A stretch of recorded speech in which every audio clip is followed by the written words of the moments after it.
Beberapa waktu yang lalu kita mendengar berita bahwasanya salah seorang ustaz kita, yaitu Dr. Yahya Walani, dipanggil oleh Allah dalam keadaan terbaik. Mengapa saya katakan terbaik? Di hari yang baik, di waktu yang baik, dan di tempat yang baik. Waktu yang baik, waktu waktu khutbah Jumat. Di hari yang terbaik, di hari Jumat.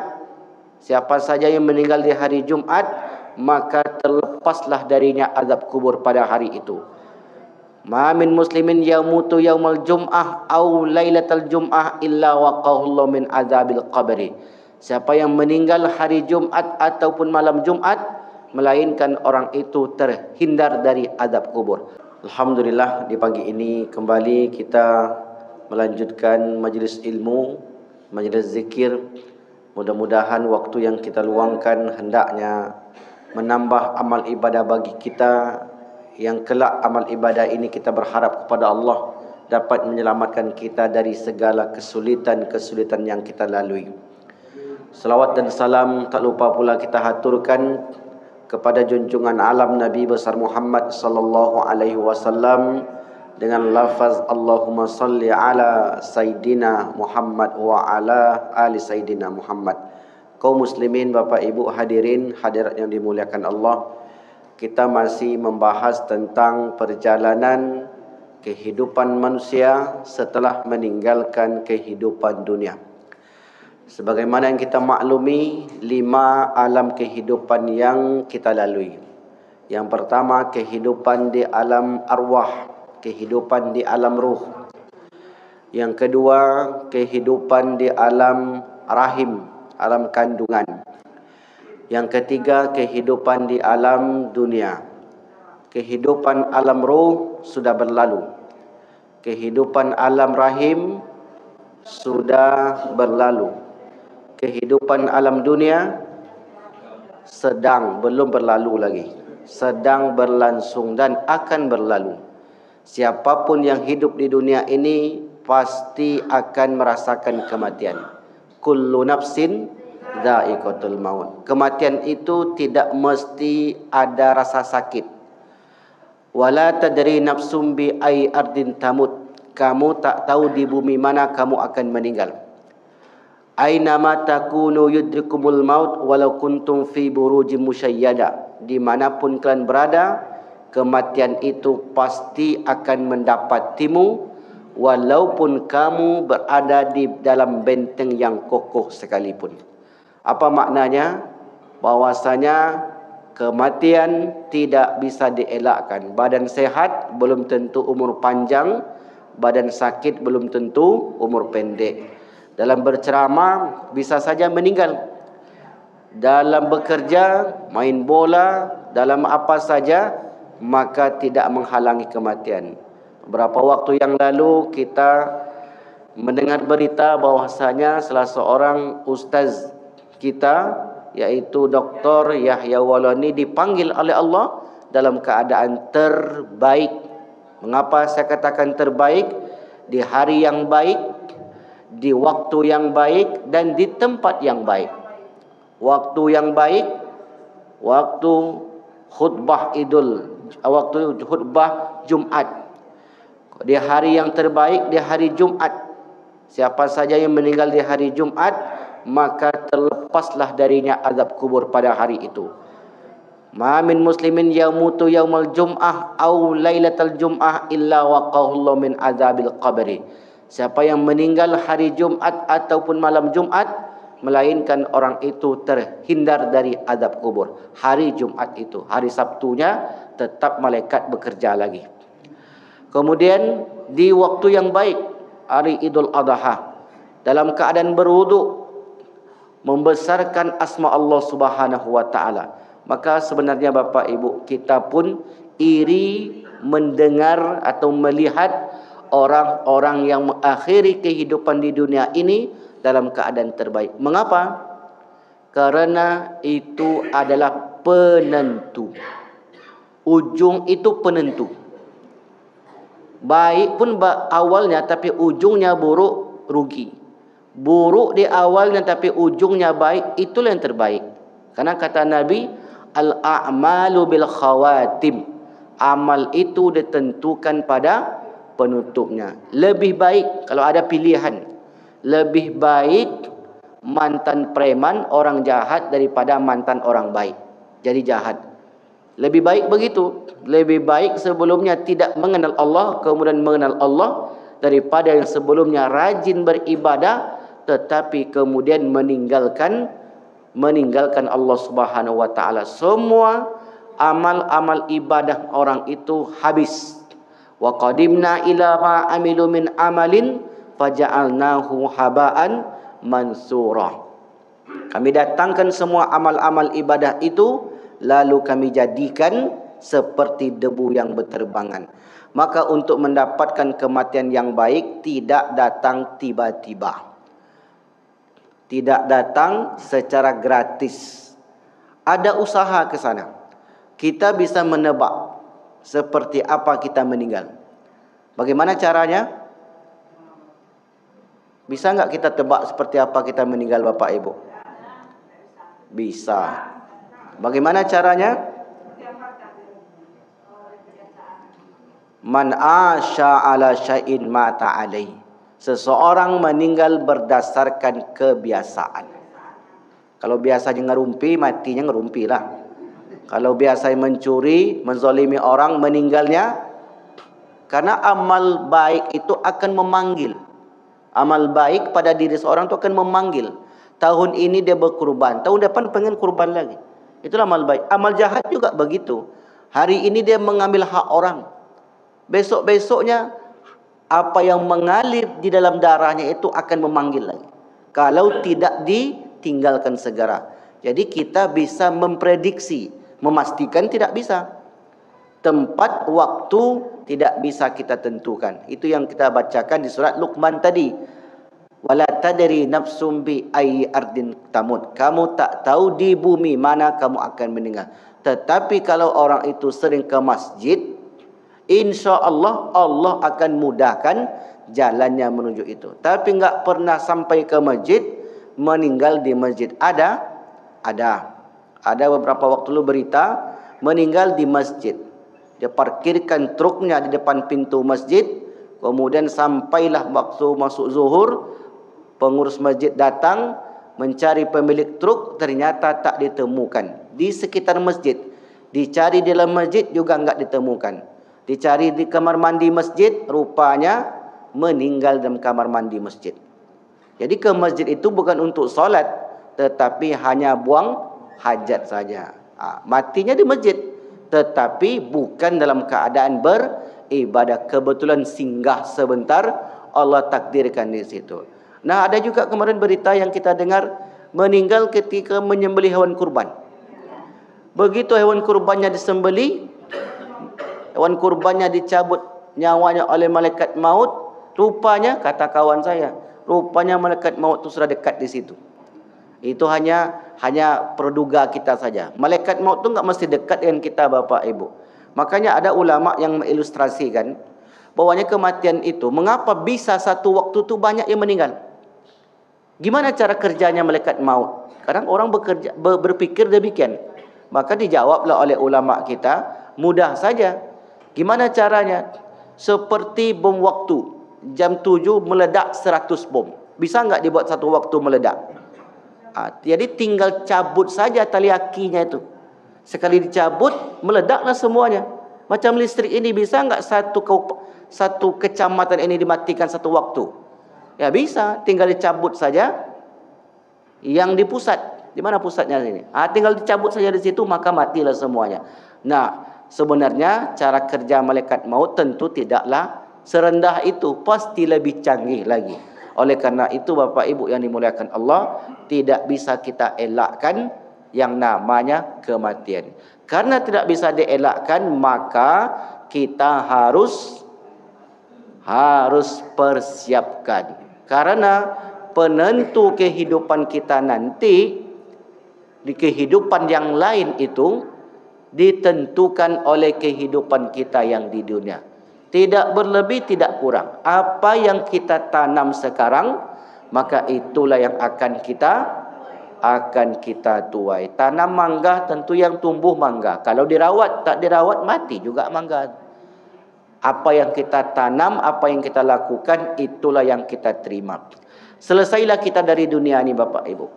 Lalu kemudian kita pun masuk periode alam berikutnya, yang kita kenal dengan alam barzah. Dalam barzah panjang kehidupan kita. Bukan sehari, seminggu, setahun, 10 tahun, 1 abad, 2 abad, tidak. Wa min waraihim barzakhun ila yaumi yub'atsun. Dan di belakang mereka itu ada barzakh, ada pemisah yang memisahkan antara kehidupan dunia dengan kehidupan akhirat. Namanya disebut barzakh. Jasad sudah selesai. Jasad dimakan oleh cacing-cacing tanah. Yang pertama-tama dimakan isi perut. Selesailah sudah. Sementara perjalanan kita tetap berlanjut di alam barzah. Maka di alam barzah itu sampai datang hari kiamat. Kemudian ketika kiamat, maka para ulama membagi pembahasannya kepada 2. Yang pertama disebut al-qiyamatu as-sughra, kiamat kecil. Yang kedua al-qiyamatu al-kubra, kiamat besar. Kecil bukan dilihat dari segi ukurannya yang kecil, bukan, tetapi untuk membedakan satu kiamat dan kiamat yang lain. Maka oleh karena itu kiamat kecil ini disebut atau dikenal dengan nama akhir zaman. Apa kata Rasulullah ketika malaikat Jibril bertanya, qala mata sa'ah, kapan terjadi hari kiamat? Qala al-mas'ulu anha bi'a'lama minas sa'il. Yang ditanya itu, yang bertanya itu lebih mengetahui daripada yang bertanya. Yang ditanya lebih tahu daripada yang bertanya. Sa'ukhbiruka an asratiha, maka saya akan memberitahukan tanda-tandanya. Jadi tanda kiamat kecil. Apa saja yang sudah kita bahas, kita spill sedikit, kita ulang sedikit, yaitu jual beli agama. Begitulah yang akan terjadi. Agama akan diperdagangkan untuk mencari untung. Bisa mencari untung dari agama nih Bapak Ibu? Bisa. Mencari untung dari agama. Menikah, walau apapun agamanya enggak penting. Yang penting dapat duit. Kemudian orang-orang awam, orang-orang bodoh akan menempati posisi strategis. Namanya ar-ruwaibidah. Kata Rasulullah, nanti akan muncul di tengah-tengah kalian ar-ruwaibidah. Orang awam, orang yang tak mengerti mengurusi suatu perkara, namun mereka lah yang mengurusi urusan tersebut. Namanya ar-ruwaibidah. Kemudian perkembangan iptek, tanda akhir zaman. Waktu semakin dekat, jarak tempuh semakin pendek, kemudian pasar-pasar mendekat. Dahulu orang yang datang ke pasar untuk mencari sesuatu, tapi sekarang pasar yang datang ke kita. Tadi sebelum naik ke atas ini, sebelum berceramah, saya bincang-bincang sebenarnya dengan Bang Budi. Jadi mana belinya mic ni Bang? Beli online Ustaz. Online tak tahu tokonya di mana. Jadi pasar itu berada di dalam genggaman kita. Apapun yang kita inginkan sekarang ada di dalam genggaman kita. Yang penting pastikan HP itu ada jaringan internetnya. Insya Allah bisa. Lalu kemudian apalagi penyusupan budaya barat.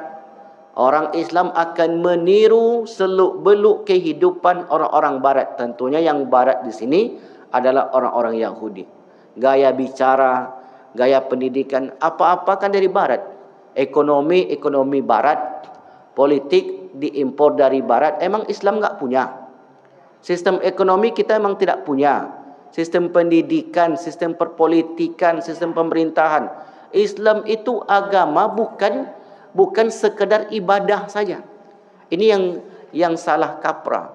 Kalau solat pakai Islam, Kalau mau nikahan, gunakan Islam. Tapi kalau mengurus negara, jangan bawa-bawa Islam. Kalau mengurus pendidikan, itu namanya sekuler. Memisahkan al-faslu bainad din wad daulah.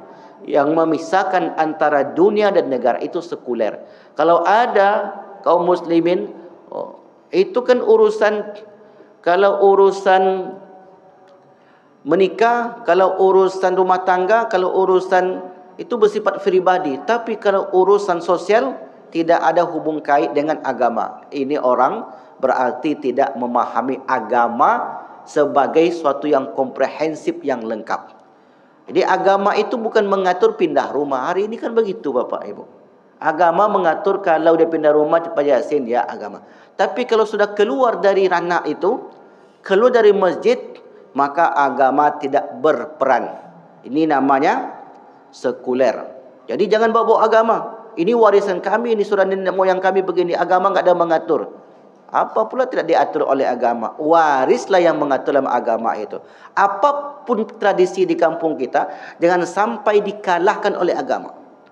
Kami enggak pakai waris Ustaz. Kami sudah nenek moyang kami sudah begini dulu, baginya sudah begini. Agama itu menyulitkan. Jangan begitu. Ini namanya sekuler, memisahkan antara agama dengan kehidupan. Maka kalau ada orang yang mengatakan agama itu ya sekedar haji, puasa, solat, zakat, maka luar daripada itu tidak masuk agama, berarti agama itu hanya sekedar bersifat personal di dalam kehidupan dia sendiri. Maka oleh karena itu, begitulah yang terjadi nanti dalam tubuh umat Islam ini. Agama hanya sekedar simbol saja. Kemudian selanjutnya Bapak Ibu, sikap ujub terhadap masjid. Ini yang sekarang lagi tren, lagi berkembang. Orang bangun masjid itu tak tanggung-tanggung, besar sekali, puluhan miliar, tapi masjid tidak berfungsi. Ada satu hadis yang disebutkan oleh Imam An-Nawawi dalam kitab Al-Arba'in An-Nawawiyah, di mana disebutkan ketika itu bahwasanya idza waladatil amatu rabbataha wa idza tatawala ru'atul ibil. Dalam ujung hadis ini disebutkan yatatawaluna fil bunyan. Ketika itu manusia berlomba-lomba membangun gedung-gedung pencakar langit. Membangun bangunan yang besar. Hari ini kalau kita tengok masjid itu luar biasa. Antusias masyarakat kita membangun masjid sangat tinggi. Salahkah membangun masjid itu megah-megah? Tidak. Karena itu menjadikan amal jariah. Tetapi kalau tujuannya untuk berbangga-banggaan, masjid kami besar. Tapi besar, banyak pula tiangnya di situ daripada orangnya, untuk apa? Biarlah masjid kita seukuran ini Bapak Ibu. Tampak ramai, tampak padat. Tapi kan kita nanti butuh solat Idul Adha, Idul Fitri. Sunnahnya Idul Adha, Idul Fitri itu di lapangan. Itu yang paling tepat.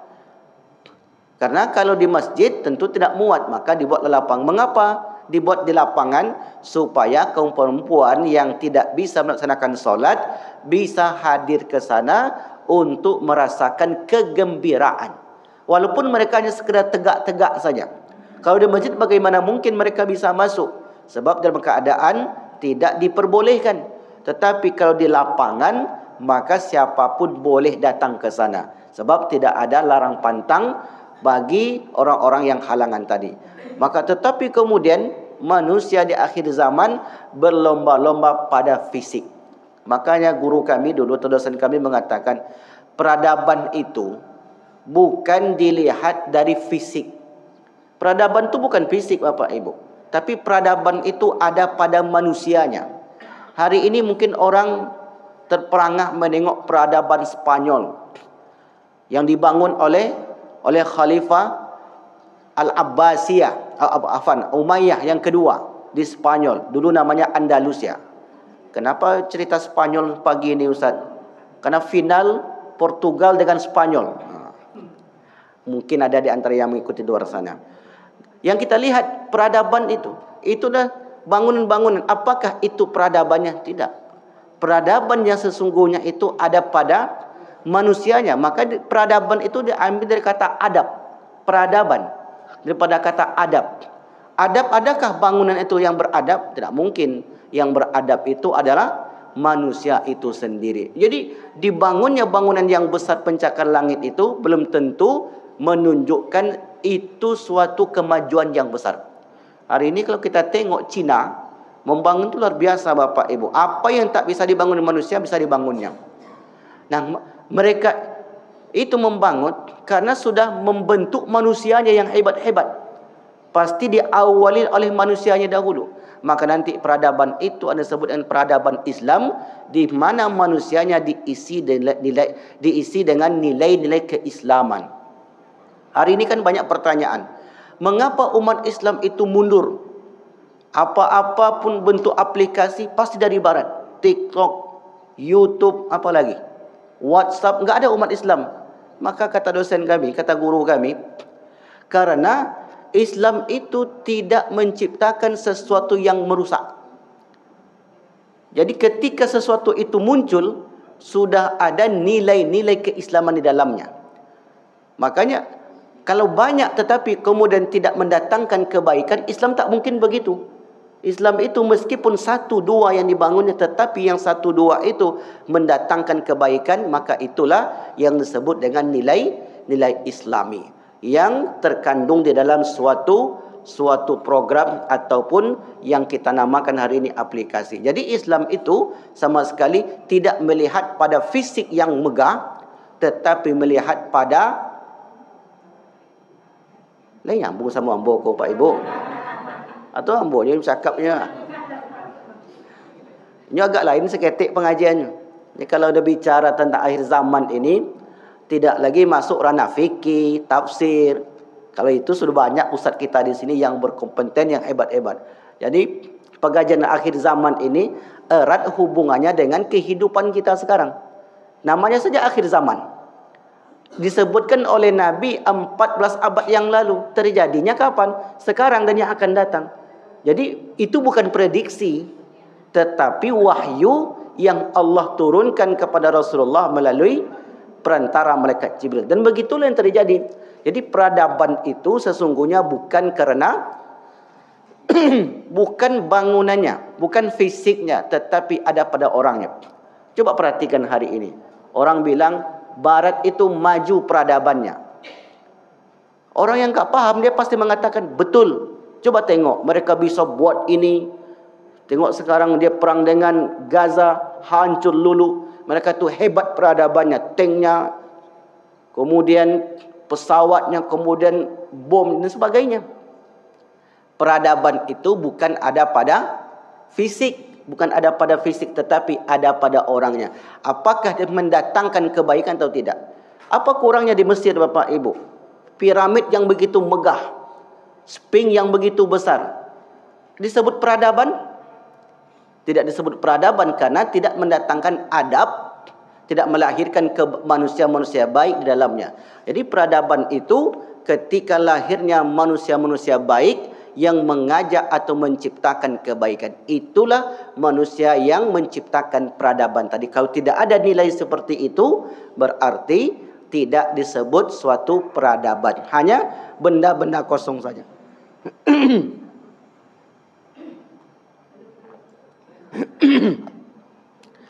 Lalu kemudian umat Islam ketika itu bagaikan hidangan di atas meja.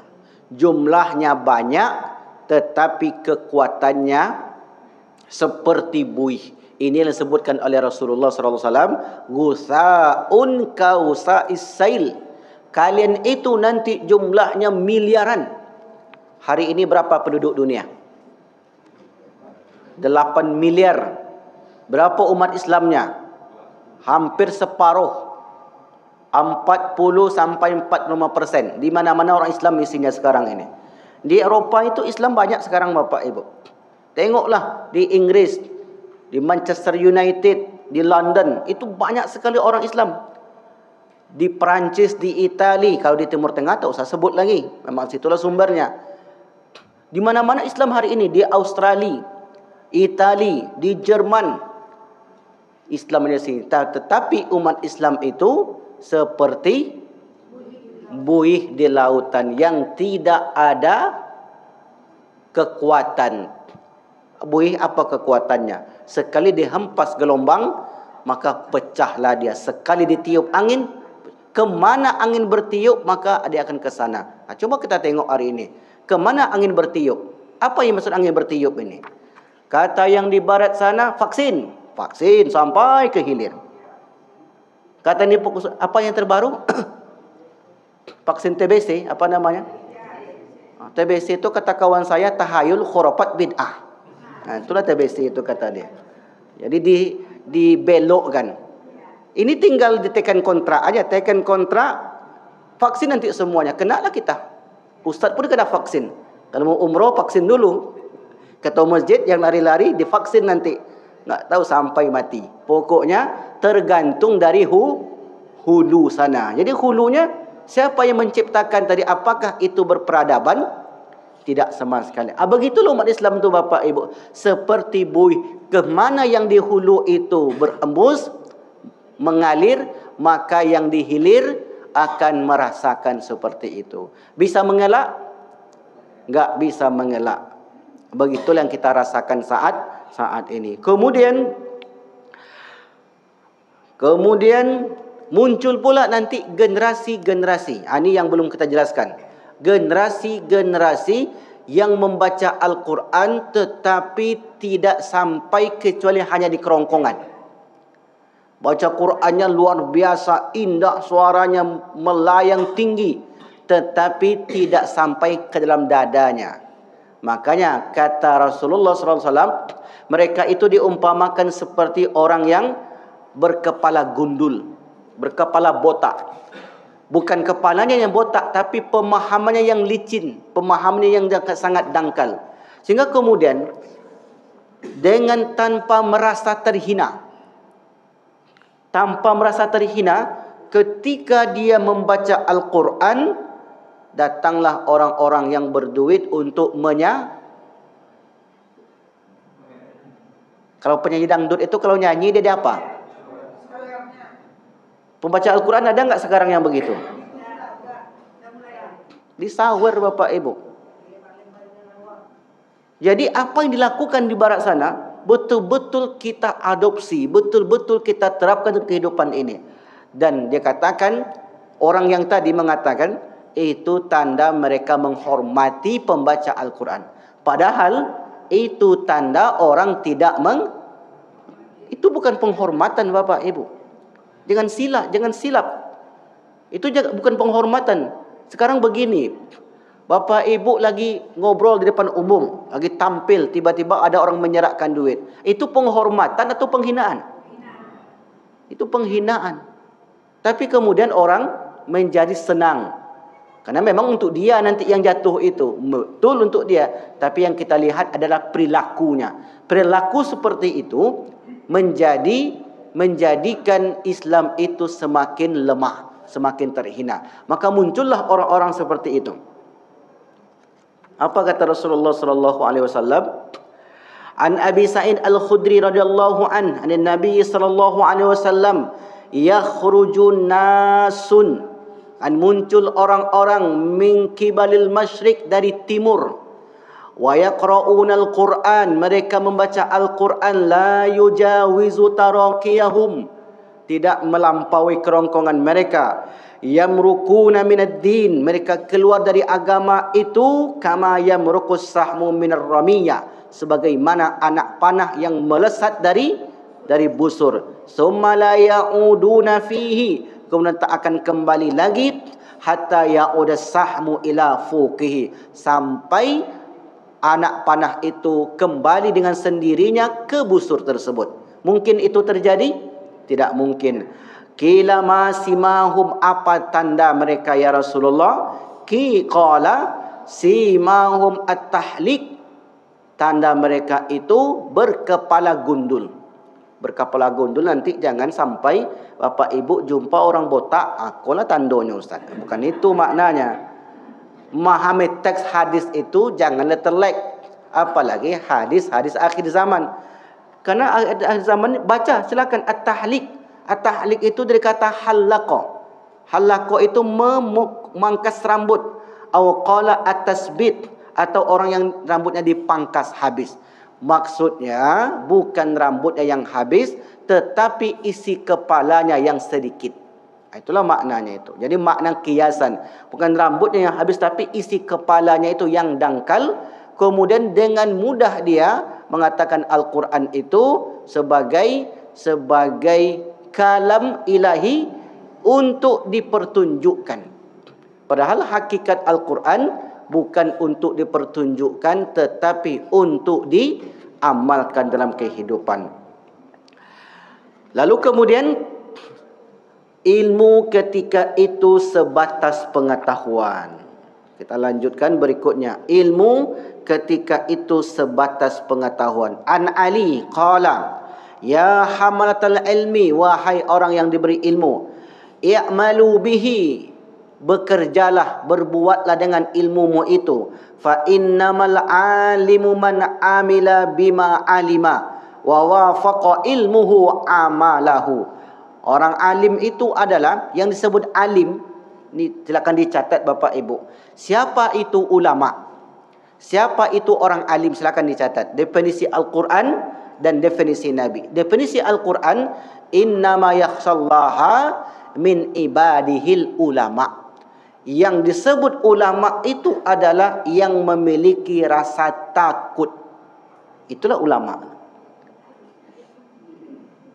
Berarti siapa saja yang punya ilmu sedikit tapi ketakutannya besar, ulama. Jadi ulama itu enggak mesti dia sekolahnya tinggi, profesor doktor belum tentu. Yang disebut ulama menurut Al-Quran. Kita mungkin punya ilmu sedikit Bapak Ibu, diberi oleh Allah kekayaan, banyaklah harta dia. Datang bulan Zulhijjah, berkurban dia. Takut kalau tidak berkurban. Hartanya ratusan juta, tapi tak mau berkurban. Walaupun ilmunya tinggi. Tapi sebaliknya, ilmunya rendah. Mungkin kita sebut orang kampung kita lah. Orang awam, sekolahnya tak begitu tinggi. Tapi kemudian rasa takut itu tinggi.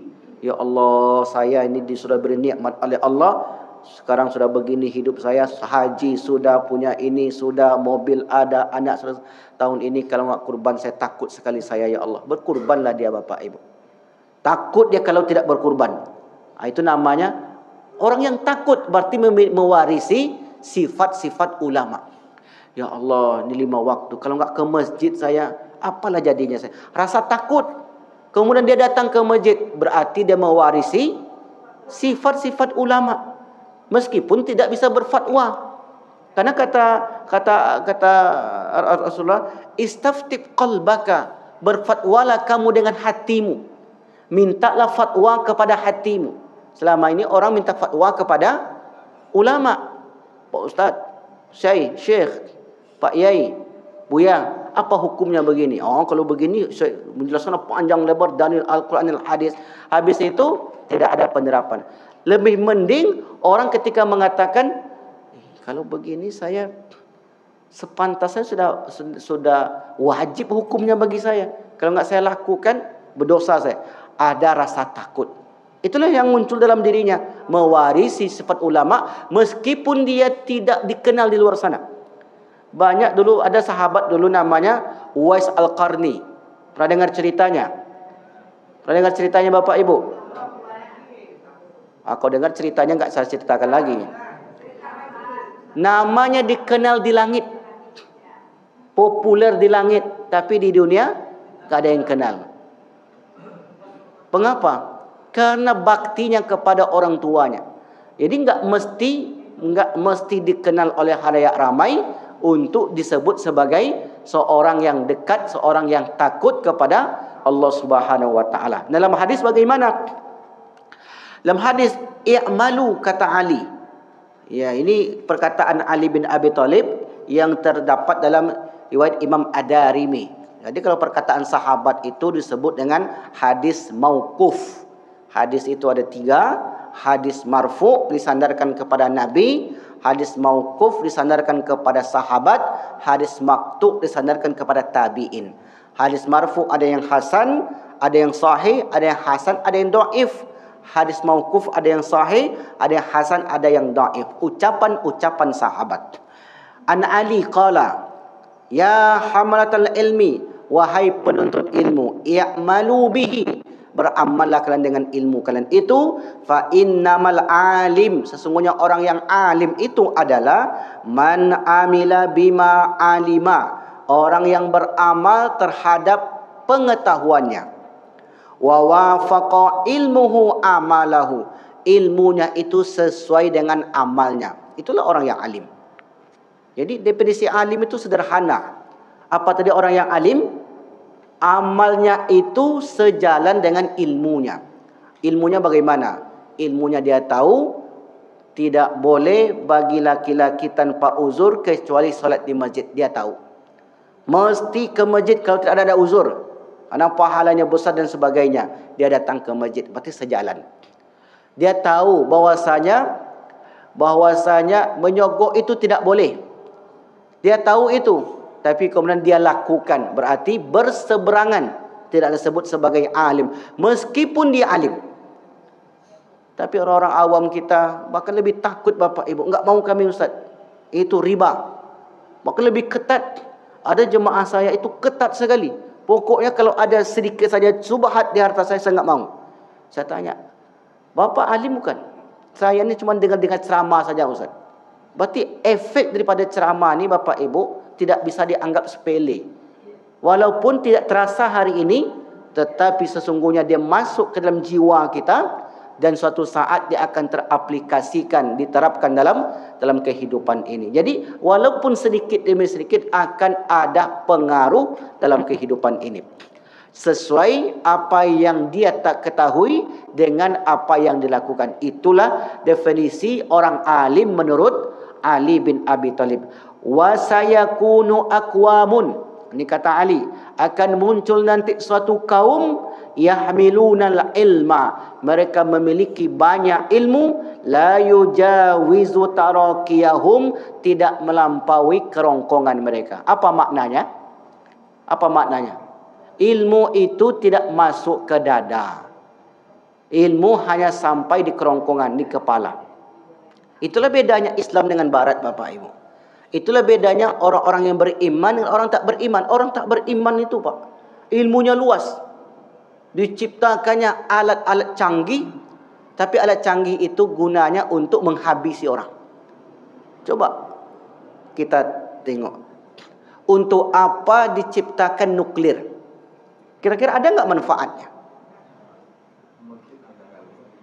Itu aslinya begitu. Pangkit tenaga listrik. Itu manfaatnya. Tapi kemudian karena pencetusnya ini atau yang membuat itu tidak digunakan untuk membangkit tenaga listrik tadi. Makanya ketika kami belajar dulu, pisau itu kalau dipegang oleh orang yang tepat digunakan untuk motong bawang. Tapi kalau pisau dipegang oleh orang yang tak tepat digunakan menusuk orang. Itulah tadi. Jadi kenapa bisa beda penerapannya? Karena isi kepalanya berbeda. Nuklir dibuat untuk tenaga listrik. Aslinya begitu. Tapi kemudian dijadikan sebagai suatu senjata yang menakutkan bagi dunia hari ini. Dan itu tidak bisa dipungkiri Bapak Ibu. Dunia hari ini tidak bisa lepas dari tenaga nuklir itu. Contoh sederhana seperti pisau yang kita sebut tadi. Pisau tergantung siapa yang pegang. Kalau ibu-ibu yang pegang, yang matikan, itu masak aja. Tapi kalau preman yang megang, untuk nodong orang, begitulah yang terjadi. Jadi tergantung latar belakangnya. Makanya kata Ali, akan muncul nanti orang-orang yang punya ilmu hanya berkisar di kepalanya saja, enggak sampai ke dadanya. Lalu kemudian mereka itu yukhalifu amaluhum ilmahum, ilmu mereka bertolak belakang dari amal perbuatannya. Jadi jangan kagum dengan orang nanti Bapak Ibu, siapapun itu. Selama dia orang, bukan nabi, siapapun dia, jangan kagum. Hebat nih. Kemudian setelah itu, gini rupanya perbuatan. Boleh kita mengagumi orang, tapi jangan sampai berlebihan. Orang-orang Nasrani itu kan begitu. Sampai mereka mengagumi pendahulu-pendahulu mereka, dijadikanlah Lata, Manat, sembahan itu sebagai tuhan-tuhan mereka. Itu karena terlalu mengagumi orang tadi. Karena manusia bisa berubah-ubah. Hari ini dia baik, besok mungkin dia jahat, besok dia jahat, hari ini dia baik, dan seterusnya. Wa tukhalifu sariratuhum ala niyatahum. Apa yang diucapkan dengan apa yang dirahasiakan tidak sama. Yajlisuna hilaqan. Mereka duduk di majlis ilmu. Artinya mereka itu bukan orang awam, mereka orang yang memiliki pendidikan. Fayubahiya ba'duhum ba'dan. Kemudian mereka saling berbangga-banggaan satu dengan yang lain. Oh, masjid kami ini besar ni. Ini ustaz kami ini lebih padat ilmunya. Kalau situ enggak padat ilmunya. Dari mana anda tahu? Jenggotnya tipis. Jadi rupanya mengukur orang itu dari jenggot. Sejak kapan standarnya itu Bapak Ibu? Sejak kapan standar ukur orang itu? Tengok celana, kaki celananya. Sejak kapan standar orang alim itu, orang hebat itu diukur? Buya Hamka, apa kurang hebatnya? Menurut tafsir, belum ada lagi yang menyaingi seperti Buya Hamka. Ada Ustaz. Siapa Pak Quraisy? Dia doktor. Sekolahnya di S1 sampai S3. Buya Hamka apa sekolahnya? Ada sekolah Buya Hamka? Enggak ada sekolahnya Bapak Ibu. Sekolah formal. Tapi menuntut ilmunya kemana-mana. Pakai serban begini pun dituding. Serbet kata, la ilaha illallah. Jadi dia saja yang benar. Ini tak benar yang begini. Sebab hilaqan fayubahiya ba'duhum ba'dan. Jadi berbangga-banggaan dengan yang lainnya. Kami ini lebih sunnah. Kami ini lebih, dah panjang lagi cerita nanti. Pergi ke sana. Hatta inar rajula la yaghdabu ala jalisihi ayajlisa ila ghairihi. Kalau ada orang itu duduk di halaqah zikir selain dia, dibenci. Ini kata Ali. Jangan pergi situ. Situ tu tak benar. Dimusuhi. La yaghdiba, betul-betul dia benci ala jalisi, orang yang duduk selama ini bersama dia, ayajlisa ila ghairihi, kalau dia duduk tempat yang lain. Maksudnya apa? Pindah-pindah itu enggak boleh sama dia. Ini aja. Kita ni Bapak Ibu, kalau satu yang kita minum, kalau hanya air putih yang kita minum, kita tak akan bisa membedakan dengan air kuning, air merah. Satu cuma yang kita teguk, betul tak Bu? Coba banyak ibu tu buat minuman. Besok hari Ahad praktekkan Bu ya. Jadi kalau ada sarapan pagi Ahad sini, buat 5 macam minuman tu bapak-bapak ni. Jangan air putih aja dikasih, air teh, air asam, air asin, air susu, air putih, air kuning, air hijau. Apapun dibuat teh, buat 5 macam teh. Supaya tahu, oh teh ini lain rasanya. Supaya apa? Kita memiliki pengetahuan yang lebih. Kalau ibu nanti menyediakan lontong, buat 5 macam. Oh barik tu Ustaz.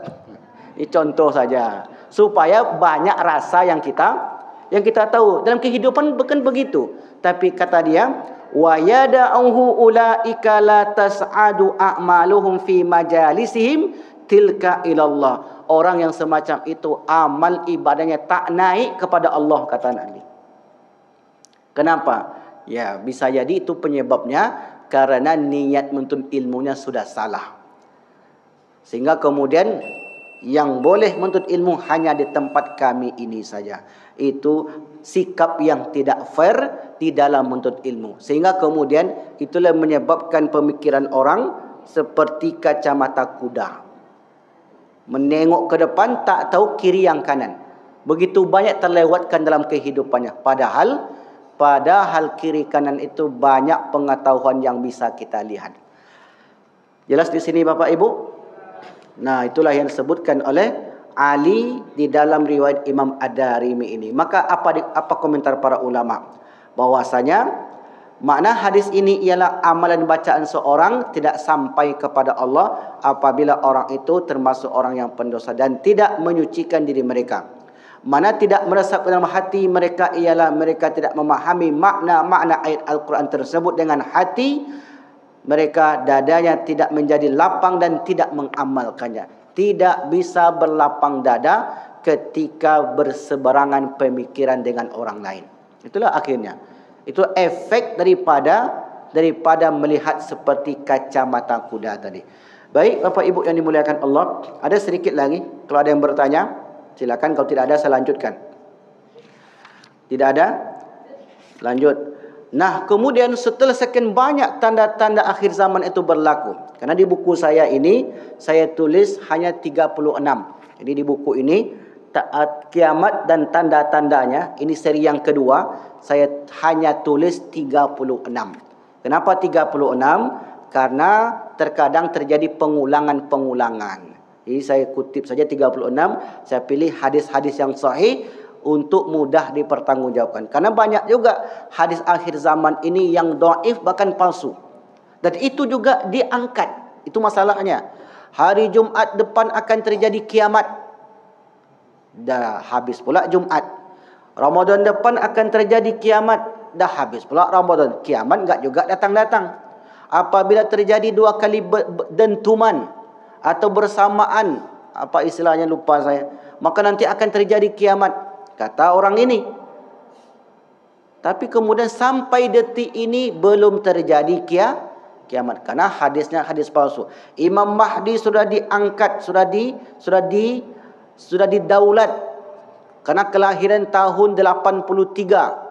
Dia ngomong 2023 yang lalu, pas 40 tahun. Sekarang sudah diangkat, dibaiat di Mekah. Dah 2025 pula. Mau habis pula 2025 ni lagi. Imam Mahdi belum juga muncul. Akhirnya muncullah Imam Mahdi di Pekanbaru. Dari Bangkinang.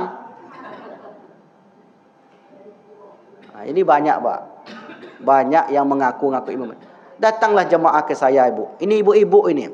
Ustaz mau enggak selamat dunia akhirat, Ustaz? Kan mantap sekali itu. Ya maulah, Bu, saya bilang. Mau enggak Ustaz berbaiat dengan saya?